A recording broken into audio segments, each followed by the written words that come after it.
Bu mandarinlardan biri sensan, yana biri dugonang. Xo'sh, o'zingga nisbatan qo'llagan har negativ so'zingda mandarinning bir qismini tozalaymiz. Men yetarlicha yaxshi emasman. Bir parchani tozalaymiz. Men chiroyli emasman. Yaxshi. Men jasur emasman.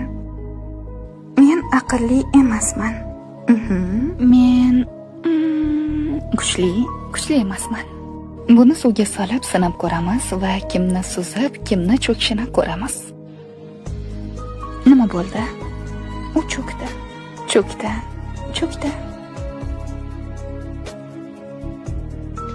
U suzmoqda. U suzyapti. Bu yerda nimani tushunding? O'zingga aytgan yomon so'zlaring seni cho'ktiradi. Albatta, qachonki o'zingga nisbatan yomon so'zlar aytsang, qachonki o'zingga ishonmasang, himoyangning bir qismini yo'qotasan va so'ng hayotingda cho'kib ketasan. Bu